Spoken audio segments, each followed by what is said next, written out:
Napoleon Hill एक journalist और writer थे जिनको मौका मिला अपने टाइम के एक सक्सेसफुल बिजनेसमैन एंड्रू कार्नेगी का इंटरव्यू करने का।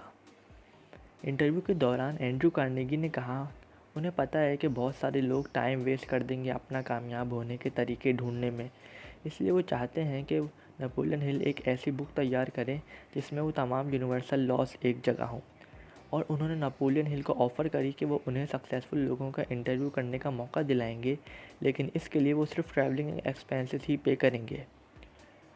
नेपोलियन हिल ने ऑफ़र एक्सेप्ट कर ली, जिसके बाद उन्होंने उस टाइम के 500 कामयाब लोगों के इंटरव्यू किए, 20 साल रिसर्च करके एक बुक तैयार की जिसका नाम है थिंक एंड ग्रो रिच। इस बुक में ऑथर ने कामयाब होने के यूनिवर्सल लॉस को जमा किया है जिनका यूज़ करके कोई भी इंसान कामयाब हो सकता है। आज मैं उन्हीं में से कुछ लॉस आपके साथ शेयर कर रहा हूँ। Number 1, burning desire. Burning desire ही वो स्टार्टिंग पॉइंट है जिसकी वजह से बड़ा ड्रीम अचीव होता है। बर्निंग डिज़ायर की पावर का अंदाज़ा आप इस एग्जाम्पल से लगा सकते हैं। तारिक बिन ज़ियाद जब बैटल ऑफ स्पेन के लिए जिब्राल्टर के साहिल पर पहुंचकर जंग की तैयारी कर रहे थे, तो उनको इत्तला मिली कि उनके दुश्मन की आर्मी का साइज़ डबल है उनकी आर्मी से, जिसके बाद उन्होंने एक हैरत अंगेज़ फ़ैसला करा और सारी कश्तियाँ जला दी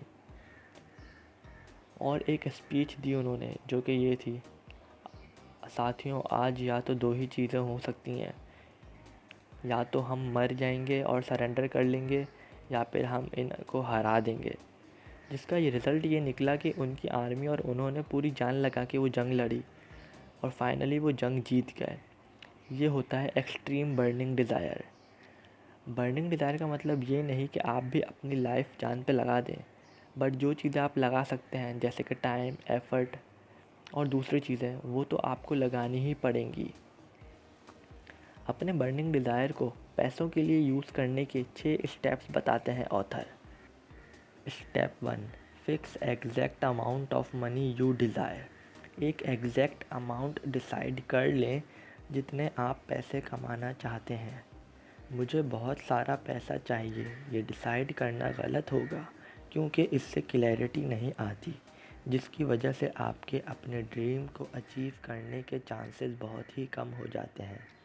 step 2, decide exactly what you intend to give in return of money you desire. Decide करो कि आप अपने गोल को अचीव करने के लिए क्या कुर्बानी देने के लिए तैयार हो। जैसे कि आप कितने घंटे काम कर सकते हो, आप अपनी सारी बुरी आदतें छोड़ दोगे, क्योंकि ये एक यूनिवर्सल लॉ भी है, there is no such reality as something for nothing. Step 3, establish a definite date when you intend to possess the money you desire. एक डेट डिसाइड कर लो जिससे पहले पहले आप इस गोल को अचीव करोगे। Step 4, create a definite plan. एक प्लान तैयार करो जिसको फॉलो करके आप अपने ड्रीम को अचीव करोगे और उस प्लान पर फ़ौरन एक्शन लेना स्टार्ट कर दो, चाहे आप रेडी हो या ना हो, क्योंकि परफेक्ट प्लान नाम की कोई चीज़ नहीं होती। Step number 5, write down all the things. एक पेपर पे ये सारे पॉइंट्स लिख लो, क्योंकि लिखने से हमारे सबकॉन्शियस माइंड में चीज़ें स्टोर हो जाती हैं, जिसकी वजह से आपको आसानी होगी गोल को अचीव करने में।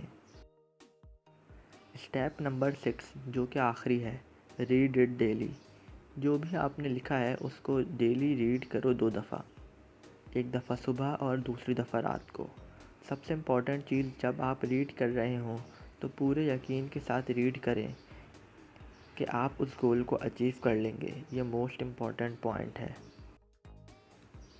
ये बातें मैंने आपको नेपोलियन हिल की book think and grow rich से बताई हैं।